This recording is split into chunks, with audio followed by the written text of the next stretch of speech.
Hello दोस्तों, कैसे हैं सब लोग। आज के वीडियो में हम लोग देखने जा रहे हैं कि 10th का प्री बोर्ड का जो एग्जाम होता है। जैसे आप सबको पता है कि बोर्ड का एग्जाम कब होने वाला है, फरवरी 2026 में। ओके, तो उसके पहले अभी जो दिसंबर लग गया है, तो दिसंबर, जनवरी, फरवरी किस तरीके से हम लोग थोड़ा सा प्लानिंग करें। हर स्कूल में, हर कोचिंग क्लासेस में अभी वो लोग प्रीलिम एग्जाम्स कंडक्ट करें, राइट, जिसको बोलते हैं प्री बोर्ड्स। तो ये प्री बोर्ड्स में 95% के ऊपर कैसे जाना है, तो बहुत सारे बच्चे जो टॉपर्स होते हैं वो किस तरीके से पढ़ते हैं और क्या स्ट्रैटेजी से आगे जाना है, वो हम लोग सब देखने वाले हैं। साथ साथ में जो आपके दिमाग में जो गिमिक्स होते हैं कि नहीं ये ऐसा ही क्यों है, वो ऐसे क्यों, वही चीज को भी हम लोग क्लियर करने की कोशिश करेंगे। ओके, तो सबसे पहले चीज, सब बच्चे अभी कमेंट बॉक्स में मुझे लिखेंगे यहाँ पे कि हम लोग को 95% स्कोर करना है, तो सब लोग पहले लिखो 95% प्लस। ओके, सबके पहले आने चाहिए, उसके बाद ही हम लोग ये वीडियो को स्टार्ट करते हैं। मैं आज आपको ये सारी चीजें कवर करने वाले कि कहाँ कहाँ पे हम लोग को इश्यूज आते हैं, किस तरीके से वो चीजों को टैकल करेंगे। 100% पोर्शन करना जरूरी है क्या, अगर करना है तो किस तरीके से करना है, वो सब चीजें हम लोग धीरे धीरे वन बाय वन हम लोग उसको सॉल्व करते जाएंगे। ओके, तो चलो आगे बढ़ते हैं। तो अभी जो हम लोग ने आज जो देख रहे हैं, तो अभी ये टॉपिक में हम लोग देख रहे हैं, जैसे कि अभी आप सबको पता है कि अभी दिसंबर तो लग गया है। ओके, और दिसंबर और जनवरी ये 2 ही महीने अपने पास इंपॉर्टेंट है, और इसी में आपके प्री बोर्ड्स, आपके प्रीलिम एग्जाम्स कंडक्ट होने वाले हैं। और उसके बाद जो आपका बोर्ड का प्रैक्टिकल्स वगैरह एग्जाम्स कंडक्ट हो जाएंगे। फिर फरवरी में जाने के बाद फरवरी में आपका एक्चुअल में बोर्ड्स का एग्जाम्स होने वाला है। ओके, तो अभी यहाँ पे करना क्या, देखो, जैसे कि अभी आज हम लोग जब वीडियो शूट कर रहे हैं, तो अभी यहाँ पे जो अभी अपना जो हम लोग का जो डेट है, तो अभी यहाँ पे देखो, आज हम लोग जहाँ पे रुके हैं, तो हम लोग यहाँ पे आज हमारा सैटरडे, हम लोग 6 दिसंबर को हम लोग आज है यहाँ पे। ओके, तो अभी यहाँ पे देखो, अभी हम लोग करेंगे क्या, अभी मुझे इसके बाद, तो मैं हूँ यहाँ पे 6 सैटरडे को। अगर एक्चुअली देखने के लिए जाएंगे तो आपके पास दिसंबर और जनवरी, तो जनवरी भी ना पूरा आपके हाथ में नहीं होता है। नॉर्मली जो प्री बोर्ड्स एग्जाम्स होते हैं ना, नॉर्मली बहुत सारे स्कूल्स ये 15 तक या 20 तक, उसके आगे नहीं लेके जाते। लेकिन आगे जैसे छुट्टियां थोड़ा सा दिख रही है, तो मेरे अंदर से बहुत सारे स्कूल्स है ना, आपका क्या करेंगे, 15 तक ही आपके जो प्री बोर्ड से वो अटेम्प्ट कर देंगे। बहुत सारे बच्चे हम लोग ऐसा देखते हैं कि टॉपर्स बच्चे क्या करते हैं पता है क्या, बहुत बार ऐसा करते थे, 1 या 2 प्री बोर्ड अच्छे से दे देते हैं, फिर थर्ड प्री बोर्ड के लिए कभी कभी नहीं जाते हैं। ऐसा क्यों होता है, क्योंकि बच्चे क्या होता है, उनके दिमाग में माइंडसेट क्या होता है कि उनको सेल्फ स्टडी भी करना है। तो अभी ये जो वीडियो देख रहे हैं, अगर इसमें जो जो वीडियो देख रहे हैं, अगर सपोज आपका स्टडी ज्यादा नहीं हुआ है, आप पहले खुद एनालाइज करो कि मेरा अलजेब्रा, मेरा ज्योमेट्री, मेरा साइंस और मेरा साइंस टू मेरा कितना हुआ है, उसके अकॉर्डिंग आपको डिसीजन लेना है। तो प्री बोर्ड्स एग्जाम देना है क्या, तो यस देना है। सीरियसली देना है क्या, यस देना है। लेकिन हम लोग प्री बोर्ड्स को जो टाइम देने वाले हैं, वो टाइम हम लोग बस नॉर्मली 15 तक ही देंगे। 15 के आगे ज्यादा जाना ये सही बात नहीं है। वो क्या हो जाएगा पता है क्या, उससे ना आपका टाइम ज्यादा वेस्ट हो जाएगा। आपको क्या करना है, 15 तक स्कूल्स वाले, क्लासेस वाले जितने भी आपके प्री बोर्ड्स कंडक्ट करें, फर्स्ट हो गया, सेकंड हो गया, आप क्या करो, वो प्री बोर्ड्स एकदम सीरियसली प्रॉपर आपको देना है। उसमें जो मिस्टेक्स आपको मिल रहे हैं, वो मिस्टेक्स के ऊपर आपको रेक्टिफाई करने के लिए आपको टाइम मिलना चाहिए। तो बच्चों, आपके पास दिसंबर और जनवरी ये मिला के टोटल ऐसे समझो कि आपके पास 1.5 मंथ इतने आपके पास है, उसी के ऊपर आपको एफर्ट डालना है। उसके ऊपर आप नहीं कर सकते, आगे आपको मिस्टेक्स के ऊपर काम करना है। ओके, आगे बढ़ते हैं। तो अभी जैसे कि सपोज बहुत सारे बच्चों के दिमाग में ये सवाल आता है हमेशा, जो हम लोग फ्रिक्वेंटली जो बच्चे क्वेश्चन पूछते हैं। अभी जैसे कि हमारे सीटन में ऑफलाइन में कम से कम 500 साढ़े 500 बच्चे 10th स्टैंडर्ड के लिए है। तो जब भी हम लोग वो बच्चों से बात करते हैं, जब भी हम लोग उनके साथ डिस्कशन करते हैं, तो हम लोग को एक चीज कॉमनली पता चलती है कि उनके दिमाग में बहुत सारे ना क्वेश्चंस आते हैं कि सर अभी मेरा प्री बोर्ड आप क्लासेस में भी ले रहे हो, सर मेरा प्री बोर्ड स्कूल में भी हो रहा है, तो मैं क्या करूं, मुझे एग्जैक्टली समझ में नहीं आ रहा है। एक्चुअली पोर्शन तो वो लोग भी फुल पोर्शन ले रहे हैं, हम लोग भी फुल पोर्शन ले रहे हैं, लेकिन बहुत सारे बच्चों में ना बहुत सारी चीजें चलती रहती है कि साइंस 1 में मुझे प्रॉब्लम आ रहा है, साइंस 1 का कार्बन कंपाउंड नहीं जम रहा है, ग्रेविटेशन के न्यूमेरिकल नहीं जम रहे। ये सब आपके साथ भी हो रहा है। बाद में अगर सपोज हम लोग साइंस 2 में चले जाए, तो डायग्राम से बहुत सारे बच्चों को कंफ्यूजन हो जाता है। ऐसे बहुत सारी चीजें हैं। साइंस 2 इजी है, लेकिन बहुत सारे बच्चों को थोड़ा वो टफ लगने लगता है। अलजेब्रा ज्योमेट्री में चले जाए, तो अलजेब्रा में फाइनेंशियल प्लानिंग के साथ बच्चों को बहुत ज्यादा इशू आ रहा है। अगर ज्योमेट्री में चले जाए, तो ज्योमेट्री में सर्कल चैप्टर हो गया आपका, फिर मेंजुरेशन हो गया, मेंजुरेशन के फॉर्मूले समझ में नहीं आ रहे, फिर आपका ट्रिग्नोमेट्री हो गया। तो ये सारे टॉपिक्स है ना, ये तो सारे टॉपिक्स में बच्चों को बहुत सारे इश्यूज आ रहे हैं। लैंग्वेजेस में क्या आ रहा है कि लैंग्वेजेस में अगर आप देखोगे, तो लैंग्वेजेस में क्या प्रॉब्लम आ रहा है कि लैंग्वेज अगर जब भी बच्चे करते, तो मराठी, हिंदी, इंग्लिश के साथ डील करते टाइम बच्चों को क्या लगता है, मतलब नॉर्मली मेरे टाइम से जो भी बच्चे पढ़ते आते हैं, नॉर्मली क्या होता है एग्जाम में चले जाएंगे, एक क्वेश्चन दिखेगा, वो क्वेश्चन में एक वर्ड मिलेगा, वो वर्ड क्या करेंगे, वो वर्ड पकड़ेंगे, पूरे पैराग्राफ में ढूंढेंगे। जैसे ही वो वर्ड मिला, वो वर्ड के पहले फुल स्टॉप और वर्ड के बाद का फुल स्टॉप, दो स्टेटमेंट उठाते और डायरेक्ट आंसर बना के चिपका देते हैं। सही बात है कि नहीं। बहुत सारे बच्चों के ऐसे बहुत सारे इश्यूज आते जाते हैं। लैंग्वेजेस में एसेज वगैरह लिखते टाइम भी बच्चे मन के हिसाब से कुछ ना कुछ लिखते जाते, तो ऐसा नहीं है। आपको क्या करना पड़ेगा, डायरेक्ट बोर्ड में आप जाओगे ना तो वैसा नहीं चलेगा। प्री बोर्ड ना, जैसे समझो कि प्री बोर्ड आपका एक प्रैक्टिस है, वो आपका प्रैक्टिस करवा के लेगा, और प्रैक्टिस करवाने के बाद आप फाइनल मैच के लिए जाओगे। डायरेक्ट आपको फाइनल मैच में उतारूंगा तो बाद में प्रॉब्लम हो जाएगा। तो ऐसे समझो कि प्री बोर्ड आपका पहले ना, पहला जो एग्जाम्स है ना, जो एक्सपेरिमेंटल हो रहा है वैसा समझो। ओके, तो पहला क्वेश्चन, प्री बोर्ड सीरियसली देना है क्या? यस, सीरियसली देना है। बहुत सारे बच्चों के दिमाग में ये क्वेश्चन आता है कि प्री बोर्ड्स का जो स्कोर आने वाला है, जो भी मैं स्कोर करूंगा, वो स्कोर सर काउंट होगा क्या मेरे फाइनल एग्जाम के लिए? तो देखो बच्चों, एक्चुअली बोलने जाए तो सीरियसली ये प्री बोर्ड्स का स्कोर है ना, ये डायरेक्ट आपके बोर्ड्स के एग्जाम में काउंट नहीं होता है। लेकिन जहां पे इंटरनल मार्क्स है, जहां पे इंटरनल मार्क्स की बारी आती है, तो बहुत सारे स्कूल्स क्या करते हैं कि एक्सपेरिमेंट का बुक बना है, उसके लिए 5 मार्क हो गया या 3 मार्क हो गया, फिर अटेंडेंस के लिए 3 मार्क हो गया। तो ये लोग क्या करते हैं कि वहां पे आपको बोलते हैं कि नहीं, आपका सेमेस्टर का जो सिलेबस है और आपका जो प्री बोर्ड का जो सेमेस्टर का रिजल्ट और प्री बोर्ड का जो रिजल्ट है ना, उसके बेसिस में हम लोग आपको 3 मार्क्स या 5 मार्क्स आपको देने वाला है। बहुत सारे स्कूल्स में ऐसा नहीं करते, लेकिन कुछ कुछ स्कूल्स में ऐसा करते हैं। तो वो 3 और 5 मार्क्स के लिए मैं नहीं बोलूंगा कि 3 मार्क के लिए करना है इसलिए आपको पूरा प्री बोर्ड पढ़ना है, ऐसा नहीं है। प्री बोर्ड आपको खुद के लिए पढ़ना है। उसका रीजन क्या पता है क्या? वहां पे जो आपके मिस्टेक्स हो जाएंगे, अभी बहुत सारे बच्चे क्या करते हैं अलजेब्रा ज्योमेट्री को सॉल्व करते टाइम पहले क्या करेंगे पता है क्या?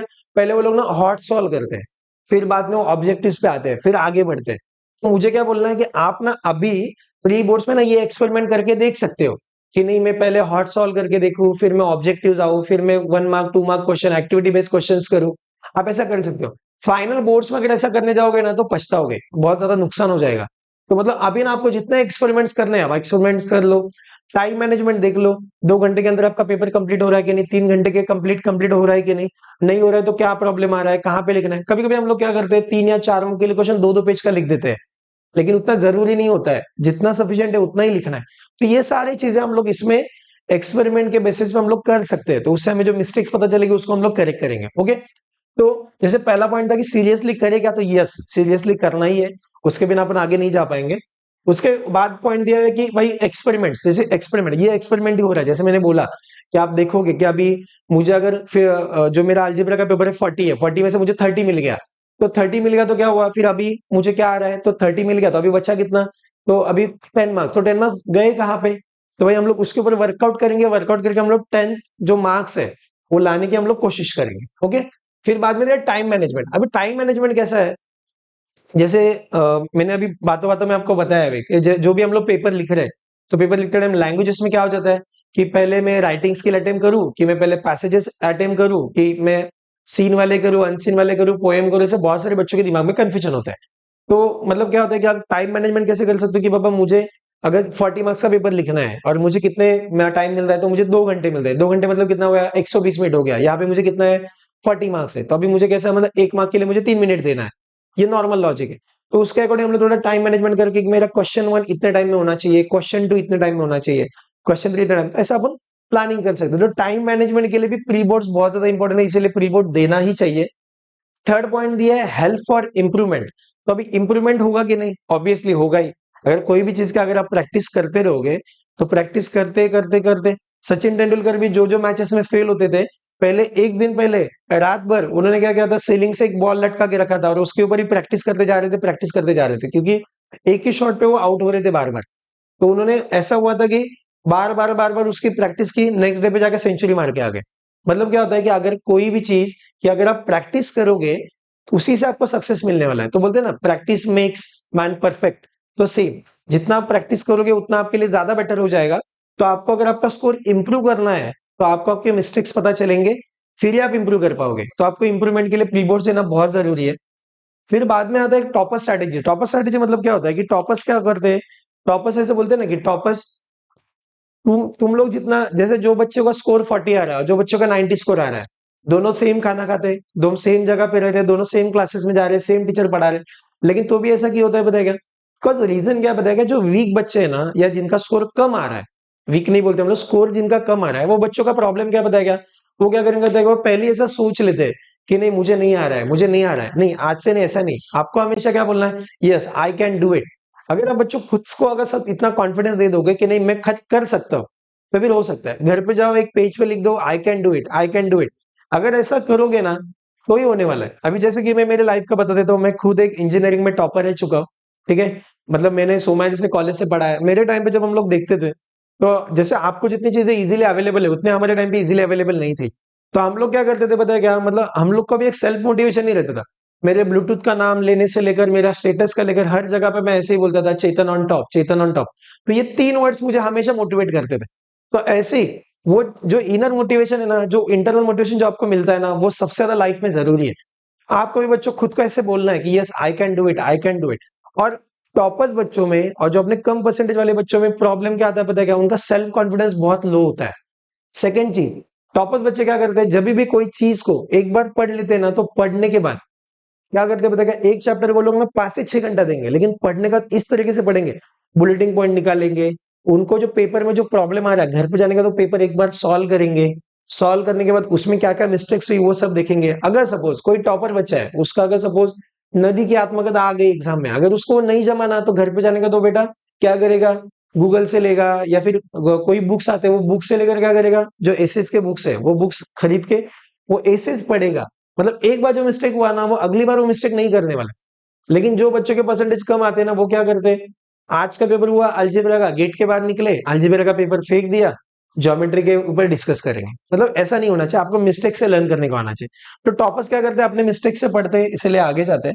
ओके, फिर नेक्स्ट जो दिया है कि प्री बोर्ड का स्ट्रैटेजी जो है, तो प्री बोर्ड की स्ट्रैटेजी में हम लोग देखेंगे कि क्या करना है। तो बहुत सारे बच्चों के दिमाग में गिमिक है कि नहीं भाई 100% मेरा नहीं हुआ है, मेरा ये बाकी है, मेरा वो बाकी है, मेरा वो बाकी है।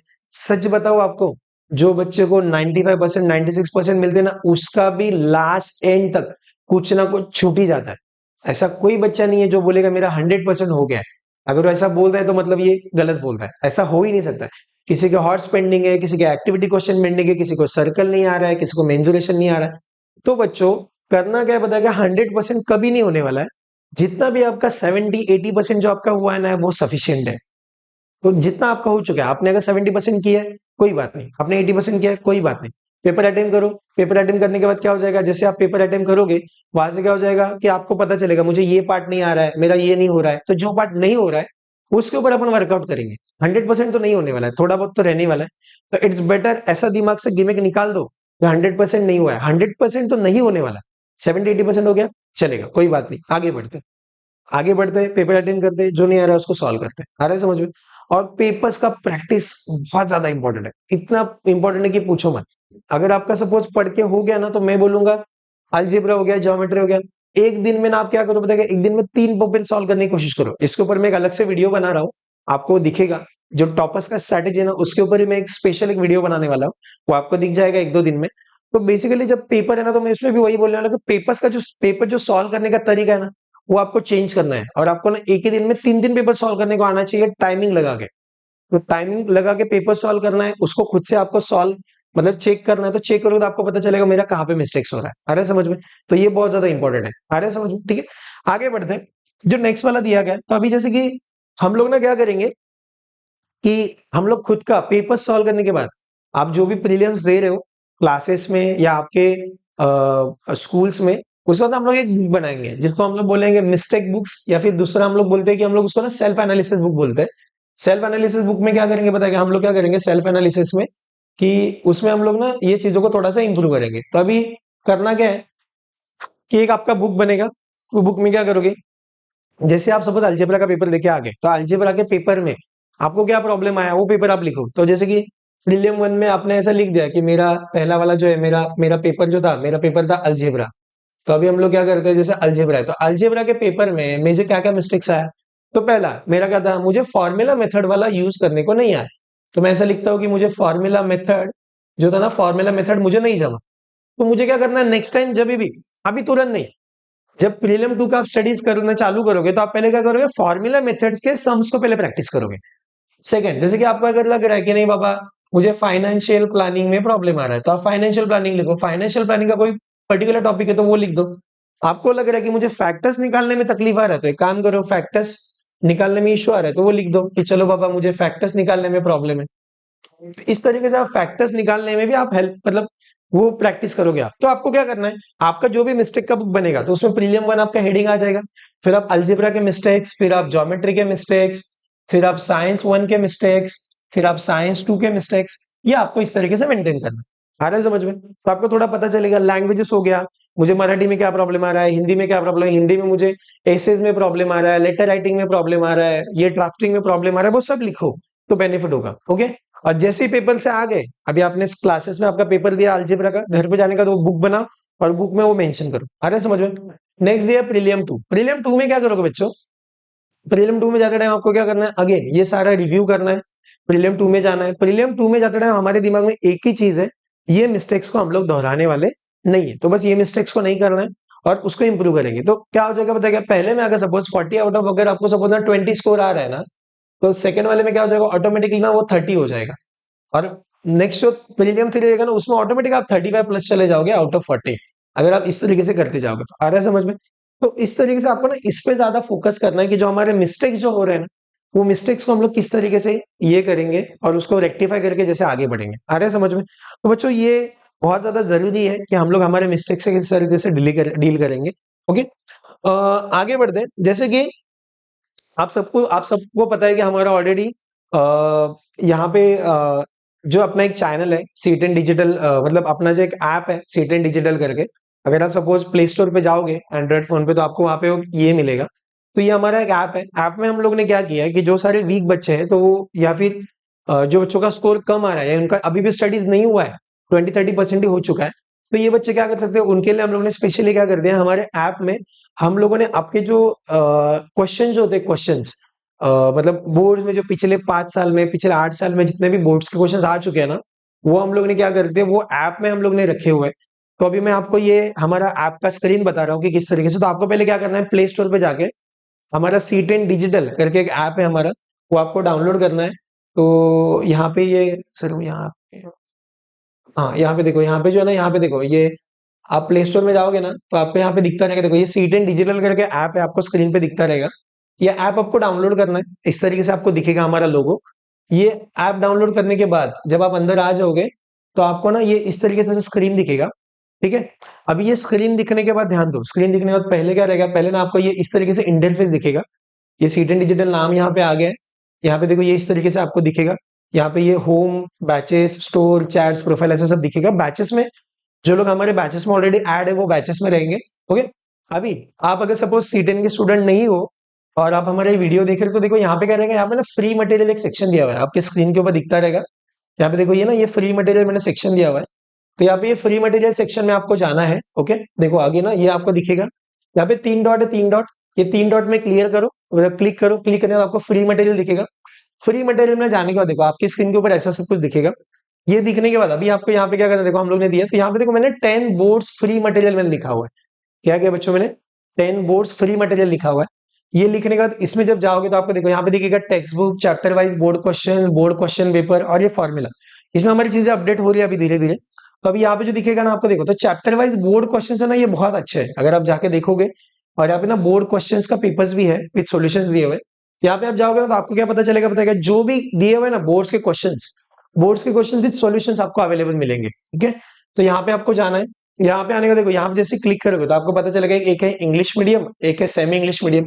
सेमी इंग्लिश मीडियम में अभी हम लोग मटेरियल अपडेट कर रहे हैं। यहाँ पे जो दिख रहा है ना इंग्लिश मीडियम में जाने के बाद जैसे आप अंदर जाओगे, अंदर जाने के बाद आपको ना सब्जेक्ट दिखेगा, और सब्जेक्ट में आपको ना इस तरीके से एक पीडीएफ आएगा। आ रहा है समझ में? जैसे आप इसमें इंग्लिश मीडियम में चले जाने के बाद फिर आपको अलजेब्रा दिखेगा, ज्योमेट्री दिखेगा, साइंस में दिखेगा। तो जैसे अभी मैं सपोज ज्योमेट्री में चला गया, तो ज्योमेट्री में मुझे पाइथागोरस का पीडीएफ दिखेगा। ओके, और जैसे ही वो पीडीएफ के ऊपर क्लिक करोगे, तो ये फॉर्म में आपको ये पीडीएफ दिखने वाला है। आ रहा है समझ में? ठीक है, तो यहाँ पे देखो, यहाँ पे ये इस तरीके से दिखेगा। अभी देखो ये पीडीएफ में आपको दिखता रहेगा। देखो हमने क्या किया, ये पाइथागोरस केस में ये 1 मार्क क्वेश्चन है। ये 1 मार्क क्वेश्चन में देखो कैसा दिख रहा है। कब ये कब आया, तो देखो 2019 में आया है, 2019 में, 2020 में। तो ये सारे एमसीक्यूज है विद सॉल्यूशन दिया हुआ है। यहाँ पे देखो ये 1 मार्क क्वेश्चन है कि कौन सा क्वेश्चन कब आया हुआ है। ओके, फिर बाद में दिया है 2 मार्क क्वेश्चन। ओके, फिर 2 मार्क क्वेश्चन ये दिया हुआ है यहाँ पे। ये इस तरीके से पूरा पीडीएफ दिया, तो आप डाउनलोड करोगे तो आपके फोन में ये दिखेगा। ये सारा का सारा फ्री ऑफ कॉस्ट अवेलेबल है। अपने टीम ने उतना एफर्ट्स डाल के वो सारी चीजें वहां पे आपको फ्री ऑफ कॉस्ट अवेलेबल करके दिए हैं। बस आपको उसका बेनिफिट उठाना है। हम चाहते हैं कि हर एक बच्चा जो जो क्लासेस नहीं लगा पा रहा है, जो जो चीजों को चीजें अवेलेबल नहीं हो रही, हम सब चाहते हैं कि वो चीजें उनको इजीली अवेलेबल हो जाए, उसका बेनिफिट मिले और सब बच्चों का स्कोर अच्छा आ जाए। ठीक है, तो बस आज के वीडियो के लिए बस इतना ही। थैंक यू सो मच बच्चों। ठीक है, चैनल को सब्सक्राइब करके रखो, चीजों को समझो, कुछ डाउट आ रहा है तो लिखो। आपको अभी भी लग रहा है कि बाबा हमें ये चीजों पे वीडियो चाहिए, तो आप कमेंट बॉक्स में लिखो, हमारी टीम पक्का उसको रिव्यू करेगी और उसके ऊपर हम लोग वीडियोस लेके आएंगे आपके लिए। Okay, thank you so much.